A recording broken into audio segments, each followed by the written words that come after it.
TSF Entertainment. And welcome back to the TSF Entertainment channel. It is Retro CG in the building. And tonight we are here to talk about Nemesis Season 1, Episode 2. The title of the episode was Breaking Protocol. This is our review and recap. All right, so let's go ahead and jump on into the episode recap. The episode synopsis: Stiles assembles a task force to investigate the recent robberies. With the LAPD on alert, Coltrane works to tie up loose ends. All right, so the episode starts off with Yvette and Stiles interviewing the jewelry store workers. And they're trying to get statements from the jewelry store workers as to what happened, any information, anything that they can remember about the robbers. And they quickly realize that all three stores are owned by the same owner, and that the robbers knew exactly what they were coming in for, because they're kind of confused as to what they took, because none of the stores reported anything missing. So they're trying to question the workers as to what they came there for. When Style gets a phone alert that reminds him of his family therapy session, and so he's looking at his phone and he's got an appointment that he's obviously late for. And Yvette tells him that he needs to take therapy seriously or he's going to end up divorced like her. And as he's late to the session, he's rushing off, but he does not notice that Coltrane is watching him. All right, so we get to this family session, and of course, we didn't expect that it was going to be a good session. It's family therapy, so of course, we knew that we were going to learn about what the problems that Candace and Stiles or Isaiah is having.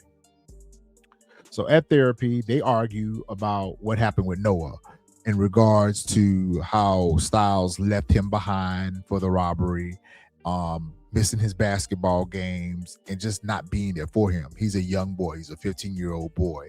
So you can only imagine what road they're getting ready to take us down with Noah and Isaiah. Kind of reminds me of Tariq and Ghost, but we'll get into that later. Noah asks his dad why he won't allow him to see his grandfather Amos. And of course, Stiles is vehemently against him having a relationship or having any involvement with Amos. And the therapist pretty much suggests to him that he needs to compromise. Like, part of the healing is, one, he needs to listen, and he needs to ask his son what his son wants. And of course, he makes the request about spending more time with his grandfather. Stiles kind of hesitantly and reluctantly agrees. And then, of course, the therapist then asks Noah to leave the room so that Candace and Isaiah can talk about their issues. And of course, she asks Candace what it is that she wants from Isaiah. And oddly enough, it was for him to show up to her gala. They got a gala that she's hosting. She has a gala that she's hosting in the next couple of days, and she wants him to be there with her. She wants his support. And of course, she wants him there uninterrupted, off of his phone, and not concerned about work. And of course, he commits to that. He tells her that he will be there at the gala. He will not have his phone on. Now, remember, she specifically told him that if he comes to the gala, that he does not need to have his phone. He does not to be involved with anything with work. And he agrees to that. And so the therapist in turns asks him what it is that he wants. And of course, he wants to move back into the family home, the marital home. And more importantly, he wants to move back into the bedroom and share a bed with his wife. That this living in the guest house is not going to get them closer to resolving their issues and healing. And Candace tells him that, listen, let's just start with the gala. Let's see where we go from there. If you keep your promise, then we can talk about you moving back into the home. So just put a pin in that. He agreed to those conditions. Okay, so we're over here at Wilder Holdings, and Coltrane is arriving, and we meet his sister Ella. So Ella and Contrain obviously have a strained relationship, and I'm just thinking to myself, damn, does everyone in this show have strained relationships with siblings, with family members? It's the whole nine.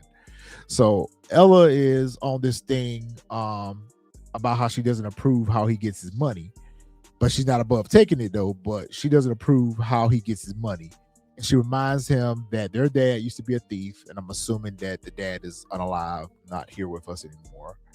And she pretty much tells him that she know how this thing go, and she questions whether or not Contrain asked her to show up there for an alibi, which he initially denies as he's giving her the money. He also tells her that if the police reach out, then yeah, I'm gonna need you to give an alibi.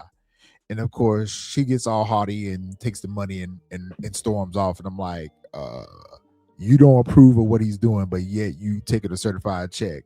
Okay, that makes sense. All right, so Ebony's meeting with her sister, and she wants to know what Contrain is up to. Kind of reminds me of Tasha a little bit when Tasha was trying to sneak around and find out what's going on. But here's the thing with Ebony. Okay, Ebony, you just told him in the last episode that you want to be out of the life. You don't want any parts of this, that the miscarriage has changed you, and you don't want to be part of this, but yet it's still you're asking around about what's going on with his business. So Candace pretty much tells her that what happened about Dion and the watch and how he got distracted, and it led to the deaths of the two security guards during the jury heist. Um, so Candace is pretty much reminding her of the same thing. Like, didn't you say you want to be out this life? And they sit here and they discuss that. And after Ebony leaves, Charlie calls someone to ask if Bianca is out of town. And I'm not sure who Bianca is at this moment, but we'll meet her in the next scene. So in the next scene, we learn that Bianca is one of the innocent bystanders or one of the innocent employees. I don't know even know if she was an employee or if she was a customer at the jury store during the jury heist. And the police is interviewing her, and she comes off a little bit hostile during the interview. So that's a red flag to law enforcement because they're trying to figure out, like, why is she acting all hostile. And eventually she kind of backs herself into a corner, but at the same time she also kind of talks herself out of it. And she was like, listen, are y'all gonna charge me with anything? Do y'all have anything? And they was like, listen, sign your statement and leave.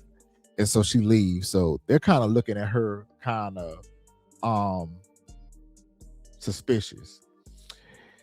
Yvette is a little suspicious of her in the whole situation, and her and Stiles look at the footage again, and they're kind of fixated on Dion during the footage. So they see Blanca in the video, but at the same time, they also take notice to dumbass Dion, who's actually looking at the sports cast on the TV. So during the robbery, y'all remember during the robbery, it was like a sports channel that came up, and it was talking about a game that he had a bet on, and he's actually talking about his parlay on the during the heist. This is stupid. This is what distracted this is while he was distracted doing that. This is what allowed the security guard to pull on him, and when he upped on him, that's when they had to end up unaliving the security guard. So Stiles and Yvette is watching all of this on the CC footage, and they're trying to Stiles is piecing it together. Like, he's literally piecing it together. He's like, this guy is fixated on this sports thing. Something's up with that. Is he a gambler? So he's trying to connect the pieces, and he realizes too that that's what allowed the security guard to up on him. Meanwhile, they pull Bianca's jacket and realize that Bianca Douglas is an alias that she goes by, and that her real name was Anna. And so they realize that she changed her name in order to hide from her criminal past. So Yvette and Stiles are putting everything together. And so as a result of this, Stiles feels like he got action. So they rush off into Mr. Jimmy's office, Seeley's office, to ask for permission to put together a task force. And they started showing him all of the things that they got. They feel like they go back to the Halloween robbery. And during the Halloween robbery, they see that Harvey has his watch on at this point. Okay, but when he goes behind this door, this is where they had the poker game at. And of course, they also zero in on Tanya's engagement ring. And they talk about how nobody else in that room reported any other valuables missing other than Harvey and his watch. So they're trying to figure out now who goes in and robs a room full of rich people and only take one expensive item. So because of that, Seeley go ahead and approves their task force, and Stiles tries to sit down and start putting together, cherry picking the people that he wants on the task force. And Seeley like, no, my task, my department, my rules. So he starts giving Stiles the list of names for the members of the task force that he will approve.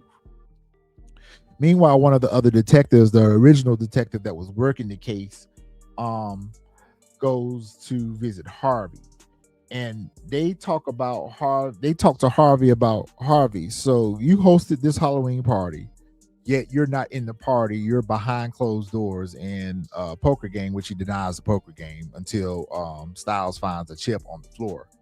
And he's like, you're the only rich person in the room that reported anything missing. And then they ask him about who this lady was. And, he tries to talk his way out of the situation, but he quickly realizes that it looks a little suspicious that he was the only one that reported anything stolen. So I kind of feel like as a diversionary, he starts talking about one of the robbers, and he mentions that one of the robbers kept saying "cuh" and "C-Day," and he claims that the leader talked smartly. So whoever was in charge of the robbers, he felt like was smarter than the other robbers. And then he also mentions one of the robbers was Asian descent, but he couldn't really tell, about the other robbers. So he kind of gives some insight to the things that they observed and heard the robbers mention. So as Stiles is leaving Harvey's house, he calls up one of his friends in the gang unit, Ika, I think his name was, and asks him for some help. And he tells him about the cuh and the C-Day, and to see if he can figure out what set this robber possibly could be from. And that Gucci jacket that Stiles got on is fire. I need that. Anyway, back at the warehouse, Dion is hovering over Cho, who's checking out the diamonds, making sure that they're real and making sure that they're not untraceable and everything. And they're getting them ready for the drop with the buyer. Meanwhile, Coltrane is sitting there telling Darren about Stiles' investigation into them. And he also assures them that there's nothing to worry about other than Dion. That Dion is their biggest problem and how they can't afford any more screw ups with Dion. And he also tells Darren that Dion need to be taxed for his cut on the diamonds because he mucked up the whole situation. Dion tells him that he'll talk to Darren tells him, or Stro tells him that he'll talk to Dion and get him together. Back at the station, Stiles is now talking to, on paper, the jury store owners. So these are the owners of the three jury stores that are on paper. And the husband looks like he wants to talk, but the wife interrupts him and pretty much tells him to shut up, and she tries to lawyer up. So back behind the interrogation room, Seeley introduces Stiles to two members of his task force, Chulo, who transferred from New York. Shout out to Benny from Power. And he was also in The Wire too. I can't remember what his character was in The Wire, but it's nice to see these characters reunited from The Wire, because I think Captain Jimmy is from The Wire too, but I can't remember what his character's name is. I'll have it for the next review. And then we meet Detective Berkeley too, who's a young detective, and Stiles look at them and is like, I ain't going. So he storms off to his office, and Jimmy comes in and be like, what's your problem? You asked for a task force. This is what I gave you. This is what you're going to work with. And he also tells him, like, listen, this kid has studied all of your cases. He's a fan. He's on the task force. In the meantime, Chulo comes in. He gives them some more insight that he dug into these jury store owners. And he was like, in his past experience, people like this are a front for the real owners. So he comes in, he gives him the information about the real owners and tell them that they're two Armenian or Persian guys that are operating on the black market. So they bring them in and they start questioning him down. And one of them ain't going. He ain't going at all. He's like, I ain't got nothing to say. I don't know nothing about it. They didn't steal nothing. The owners already told you they didn't steal nothing. Just because we own the business and someone else is listed on paper doesn't mean that we are a part of a crime. And so Chulo leans in and tells them that, listen, we can charge you with conspiracy. And, he starts threatening them with all these different charges that they can put on him. And the guy right here, he just starts talking. He tells them about 3 velvet bags that were in the safes with untraceable diamonds that they were going to sell on the black market, on a black market auction. Style comes in and tries to get more information about the velvet bags and the diamonds when he gets a call from Inca that he takes in regards to some information that he was trying to get out of Inca earlier. Meanwhile, Coltrane goes to see what's her name? Charlie. Yeah. Coltrane goes to see Charlie and they are talking about the whole drop for the diamonds. And Charlie informs them, since y'all screwed it up and we had to drop 2 security guards, that you guys will be the ones that will have to go and deliver the diamonds to the buyers. Coltrane is like, that's not normally protocol. And she was like, it is what it is. Y'all have to deal with this yourself because of the whole distraction with Dion. And y'all gonna have to do the exchange. So right here, Coltrane is not really feeling this at all. So he texts Stro and tells him that it's a change of plans to meet me at the spot because he's now got to let the fellas know that they're responsible for the drop. In the meantime, between time, Charlie gets on the phone and she calls someone up and she tells them that the guys are getting ready to come and deliver the diamonds to y'all and that she wants Dion to be unalive but not to harm any of the other guys. So, and I think this is one of the guys that was just at the police station being questioned, or at least he looks like him anyway. So Ika comes in and he meets with Stiles and he gives him the information that he was looking for about Tata, which is a snitch or one of his informants that's willing to talk. So he asked him for the location for Tata so he can go pull up on him and meet him. Meanwhile, he's getting a call from his son Noah that he's ignoring. And so he pulls up on Amos, which is his dad, aka Nightmare, and he, as agreed, brought Noah over to visit his grandfather. And so Stiles is sitting there all huffy and puffy and mad about the whole thing because he does not want to see his son have a relationship with his father. And there is obviously a lot of bad blood between Isaiah and his father, and it's all centered around the loss of his older brother, Josiah. Josiah was out here trying to rip and run the streets with their dad, and as a result, he ended up getting unalive.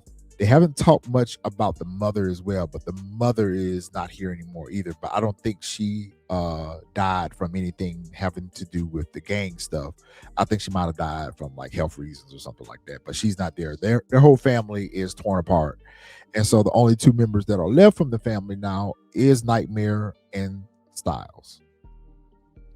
So he gets a call about the location for the CI that he's about to roll up on. And Yvette tells him that she's going to text him a picture and the address. Meanwhile, Nightmare and Noah are out here looking at a family album. And Nightmare starts to tell Noah about his past a little bit and how he was out here in these streets. And they also talk about something that's very important as well. So one of the reasons why Isaiah would not let Noah spend time around his grandfather was apparently in the past he got caught with a blunt, and he thought that his father gave the blunt to Noah, not knowing that Noah actually stole the blunt and was smoking it, but his father didn't snitch him. His grandfather didn't snitch him out. So he was asking his grandfather right before Isaiah walked in, why didn't you tell on me about that? And that's when he started talking to him about the code of the streets and snitching and all that stuff. So it's very important to know that Noah kind of is at that age where he's curious. He's tantalized by the fact that his grandfather ripped and ran the streets. So this is a Tariq St. Patrick recipe in the making. So Styles tell Noah that he got to go. He got to go to work and he needs to leave. Instead of leaving him there with his grandfather to visit a little while longer, he makes Noah leaves with him. And Amos jumps up in his face and tell him, like, when you gonna let me spend some more time around my grandson? And they argue back and forth again, and he leaves. So Isaiah pulls up on the snitch, catches him with a weapon. He's out on parole, so this violates the terms and condition of his parole, and he's threatening to send him back to lock up if he don't get some information out of him. So he starts asking him about Dion, well, he doesn't know Dion yet, but he starts asking him about the robber, and one of their gang members see him in there talking to the police and records it. And so back at the warehouse, you have Coltrane meeting up with the crew to tell them about they got to make the drop. And also he was telling Chahir that, you know, they're going to tax on Dion's cut. Meanwhile, Darren, aka Strong, is in there talking to his uncle, and he's telling him about how he messed up the whole thing and got everybody caught up, and everybody's upset about it. And as a result, that his money, his part of the cut, is getting ready to be taxed. Dion obviously is not happy about that, and he talks about how Coltrane does not like him and does not show him the same respect as him. And Strong tell him that, listen, if you muck up again, you're out, and that's not on Coltrane, that's on me. So even though that's his uncle, you know, he pulls rank on him. So back at the station, he's gotten all the information about Dion from the snitch. So they go and pull his jacket, and they found out that he was in the military. He served in the military. He was a demolitions expert in the military, and he also has a criminal past as well. So the task force is sitting here trying to figure out, put the pieces together, and they start pulling everybody else's jacket, and they realize that these two are related. And so they started trying to put the connections together, and they all realized that they all served time together in Lancaster. And so they're trying to figure out how this connection is, because they don't feel like any of these three could be the leader, but they could also all possibly be working together. So they're trying to put the pieces together. So meanwhile, it's time for them to make the drop.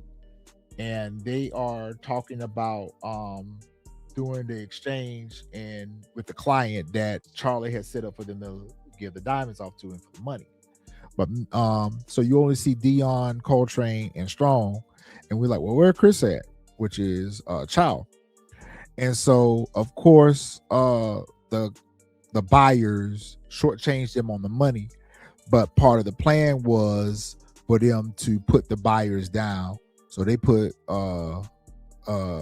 whatchamacallit is a sniper. That was his experience in the military. So he was a sniper, and he puts them down, and they take the diamonds and they scatter them all around them, and they leave the weapons behind as well. So they try to make it look like a deal gone bad. So by the time the police gets there, it's a all packaged up with a bow on it. And Styles is like, something ain't right about this. You know, who robs them and takes these untraceable diamonds and scatters them all over the place for us to find?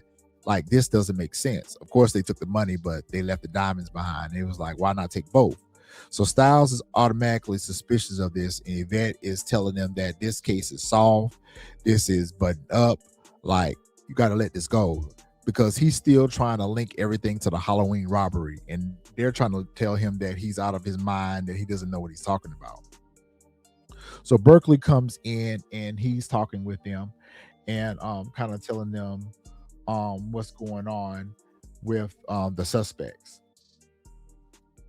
All right. So Coltrane calls up Candace, or Charlie, excuse me, calls up Charlie and lets her know that the deal went wrong with the buyers. And of course, they shortchanged them on $1 million, and we put them down and we left the diamonds there. And Charlie tells him no loose ends, and she locks on Bianca's door, and she asks Bianca, you know, pretty much why she's not out of town yet, because apparently she had already given her instruction to get out of town and she had not left. So she goes in to visit Bianca, which we already know that's a Monet Tejada and Carrie a Carrie Milgram situation that only one of them is going to leave alive.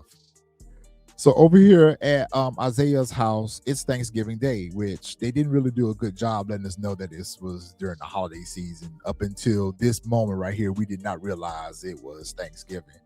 Isaiah is preparing dinner for his family. You see Jimmy's there, you see Berkeley's there, Noah's there, and of course Candace's parents is there.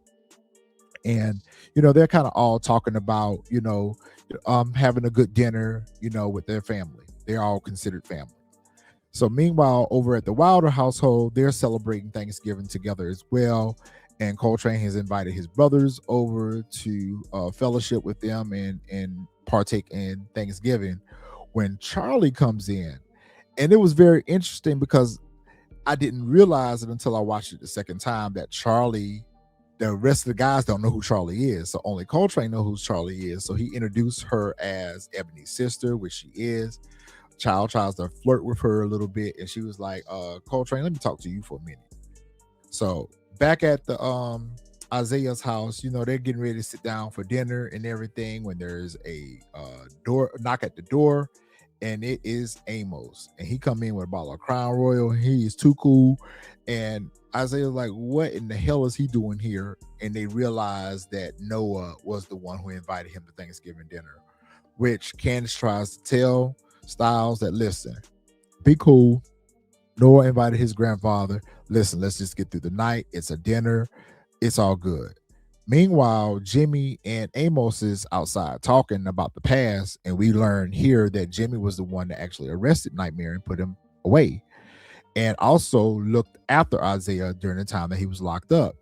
So they thought that Jimmy thought that they were getting ready to have an argument or they were going to have bad words, but Amos looks at him and tells him, thank you for locking me up and thank you for raising my son and teaching him how to be a man, because you did a better job than I would have.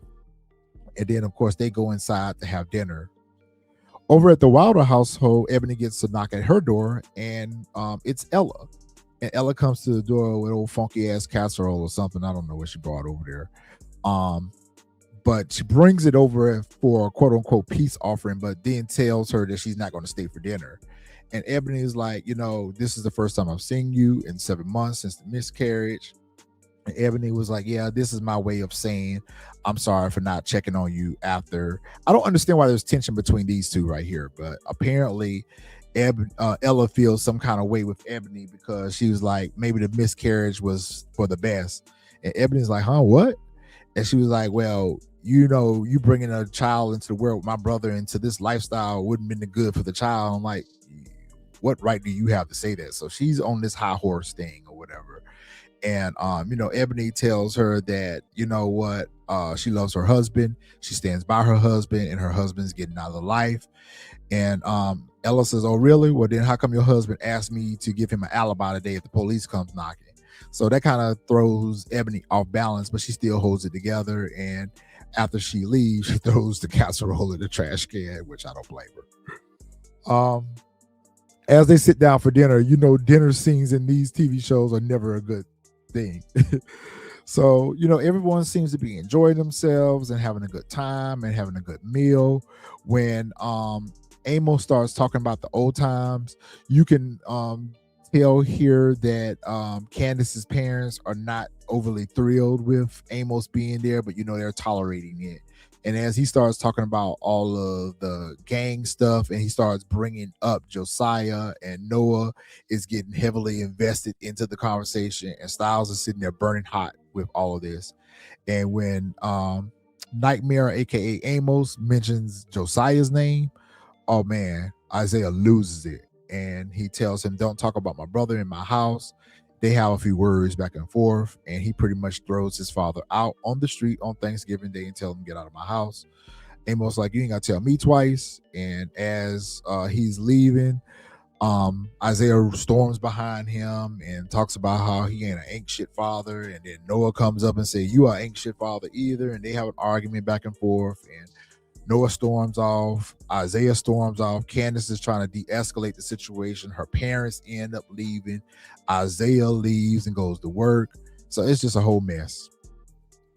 So Yvette goes to try to talk to Bianca again, because remember, she still had a hunch that Bianca was sitting on some information that, she was going to try to see, can she get up out of her. And when she finds Bianca's door open, she finds the Bianca laid out across the bed with a makeshift unaliving note and a bottle of pills, and she has OD'd, which we know that Charlie had something to do with this. So meanwhile, Noah has left the house too. He's heated after the whole argument with his father and grandfather, and he sends his mom a text saying that he'll be at Hakeem's house. What does this remind you of, Tariq St. Patrick? And he shows up to Canaan's house, aka his grandfather's house, aka Amos, and he goes in. So all this is pushing Noah closer and closer to his grandfather. The more Isaiah tries to keep them away from each other, the more Noah goes to him. So we already know that this is going to be a recipe for disaster. Back at the Wilder household, they're doing the dishes, and they're kind of talking about the day, and Ebony tells Coltrane that his sister stopped by, but she didn't. He asked, why did she stay? And Ebony tells him about the conversation, about the miscarriage, and also about, why did you tell her about the police and alibi and not tell me? And Coltrane reminds her that, didn't you say you want to be out of life? He was like, she was like, well, that's breaking our protocol when you're telling her that you need an alibi from her. That's my job.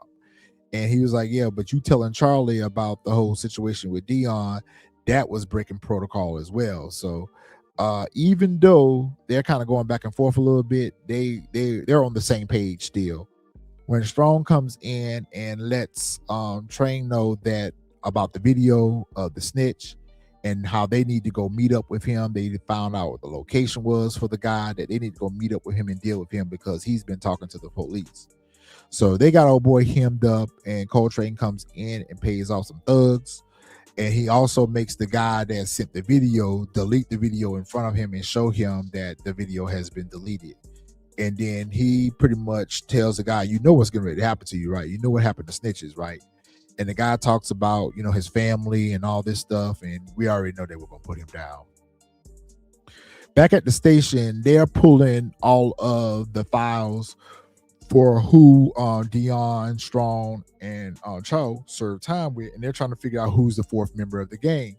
So they're going through different police files when they come across Coltrane's file, and Stiles instantly zeroes in on him, and they talk about his time during prison and how he was quiet and to himself. And Stiles says, this is the guy that we're looking for right here. This is the leader of the gang. So meanwhile, Coltrane puts him down in a very ghost-like manner, and the episode goes off. So this was a pretty good episode, and it's setting the tone for what the remainder of the season is going to be like. Again, we already know it's going to be this cat and mouse, cops and robber, Coltrane versus Isaiah type situation. So really good episode. It was a really good episode, and I'm looking forward to seeing what the remainder of the season is going to give us. All right, so we will see you guys in the next video. Y'all make sure y'all drop y'all comments. Make sure y'all like the video, share the video out, hype the video up if you're able to. And we will see you guys in the next video.